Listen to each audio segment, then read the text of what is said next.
Terence Crawford and Canelo Alvarez had a fight for the ages, you guys.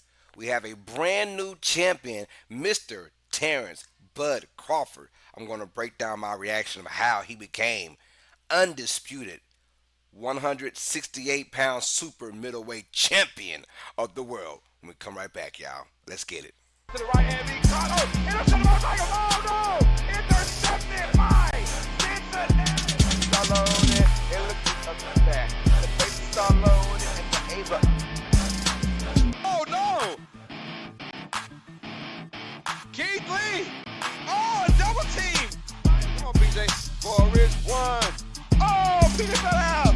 2, 3 strikes. Should I get up, PJ? Oh, I'm sorry. I'm sorry.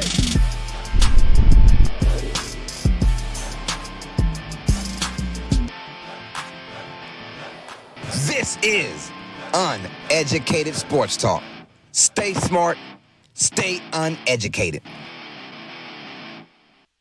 Welcome all, UST Nation. I'm your host, Carlos Clayton, and this is my breakdown or my reaction to Terence Crawford defeating Canelo Alvarez. Hit that like button, hit that subscribe button on our road to 3,500 subscribers, you guys. So please smash that subscribe button and let's get right into it. This is a clash, a tale of honor, respect, right? Many fighters in Crawford's situation would have been broken down as far as the lack of respect given to him or her, right? In that matter. So when Terence Crawford is known or recognized as pure boxing fans as one of the greatest to play or to fight, casuals out there like, who the hell is Terence Crawford? Oh, you're from Omaha, Nebraska? Oh, is there even boxing out there? Omaha, what is out there besides farmland? You're a boxer that represents Nebraska, right?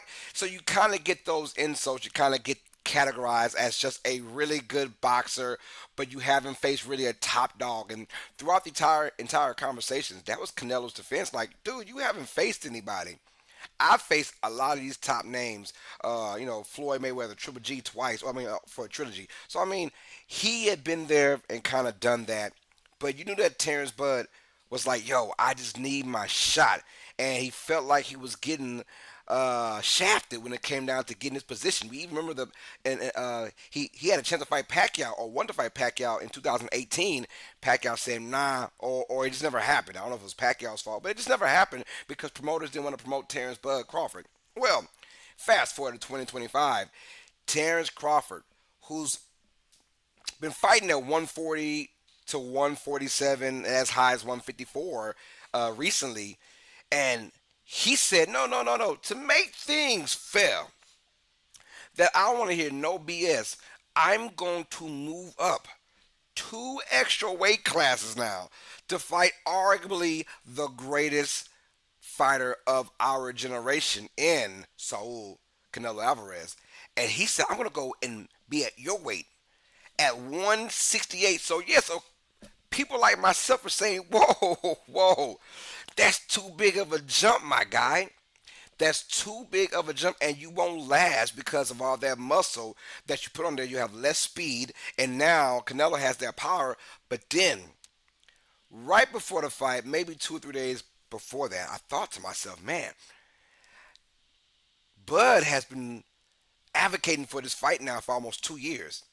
Bud has not been active either in fighting. So he went and said, bro, I want Canelo.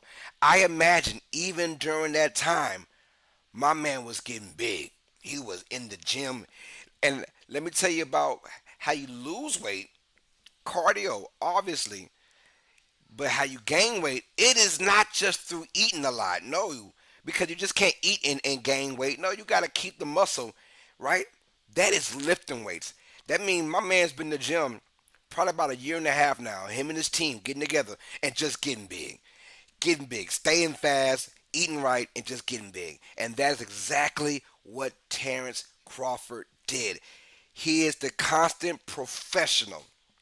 And we witnessed that last night in the ring. Let me tell you about what went down. Both these guys met at 168. Both guys weighing at 167.5 pounds, and you knew they were ready to rock and roll. My concern was, man, Terence Crawford, he's just not big enough. The first three or four, the first 2.5 minutes of the first round, I was like, oh, he could probably hang. We'll see what goes on. He won the first 3 rounds very easily. Then round four came, and we knew at one point that Alvarez was going to start swinging and coming blows. And that fourth and maybe even that fifth round, Canelo started really tagging a little bit. But then the sixth round came, and that's when I think from the sixth round to the finish, it was pretty much all Crawford's fight style, what he wanted. Not only did he look like the better boxer, pure boxing, he's that guy, but he also was stronger when they clinched up. He was the one moving Canelo. He was the one dictating. He was the one landing cleaner shots, and he was the hungrier one. At an older age, he turns 38 in a couple of weeks. Alvarez just turned 35, and Bud Crawford's like, nah, bro, nah. This is my time here. Everything he did, from footwork to clinching to combinations at the right time, it all worked out. And I'm sitting here looking at Bud Crawford, and I've watched plenty of his fights, and I said, yo, dude has never really been in trouble before. There was never a panic button that he had to push. I've never seen this man panic at all. Shout out to Terence Bud Crawford. He is now 42-0, 42 wins, 0 losses. He could be considered now the GOAT, especially for our generation. Just the lack of respect my man has got, but he's gone out and beaten everyone now. He is a champion, super champion, undisputed champion of now 3 weight classes, the first to ever do that. Ever. That is GOAT material right there. That tells me you just can't stop the dude. He's just pure personified class and boxing 101. If you want to learn about boxing 101, Terence Crawford is that guy. He's now obviously the pound for pound number one boxer in the world because he did to Canelo that a lot of folks can't do. It was frustrate Canelo. You know, when he would hit Canelo a few times, he would get out. His defense was great. We haven't seen that since Floyd Mayweather put it on Canelo years ago when Canelo was much, much, much younger. But we saw that, and we saw that Terrence Bud now could be that.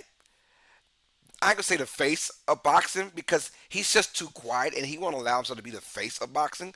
But what he can do is be the heartbeat of boxing. And what I'm saying is there's a new golden age era now of boxing. All this celebrity deathmatch BS we got going on. And no disrespect to Jake Paul because his brand and they've done a great job of what they do, right? But when they come in and bring these access other divisions or these other celebrity fights, it kind of gets weird. It kind of gets very, very weird. Well, now we're in a spot. Netflix, bravo to you for a great showing. Bravo to Netflix. Bravo to Dana White and company for making this match happen. It was world class. It was awesome to see. And Netflix did a great job of putting it all together as well. It was a good viewership. It was great to look at. And now the golden age era of just pure boxing. We saw that between the two best in the world, in my opinion, Alvarez and Crawford. Now, can we get more of that? Can people get a lot of that in them and say, you know what? I want that. I want that. I want that. And I'm hoping that it comes down to that because this was a spectacle. It was awesome. And I mean, pound for pound, Crawford looked like the best fighter in the world. He is now your undisputed super middleweight champion of the world. In the comments, let us know. How do you feel about this matchup? Is Terence Crawford now your pound for pound best fighter in the world? Let us know in the comments. And what happens next to both these guys? Does Crawford retire? Or does Canelo retire? Or do they both say, you know what? We want to keep doing what we do best. I think Crawford probably goes for that big payday now. Although that's not in his nature, but I think he does go for the big payday fight to say, you know what, after this fight, I want to be solidified as the GOAT and have a bunch of freaking money. I don't know. That's how I feel. Let me know in the comments how you guys feel. Before we go, hit that like button and don't forget to subscribe to Uneducated Sports Talk on our road to 3,500 subscribers. All sports fans, you guys know what time it is. Stay smart. Stay uneducated. Peace.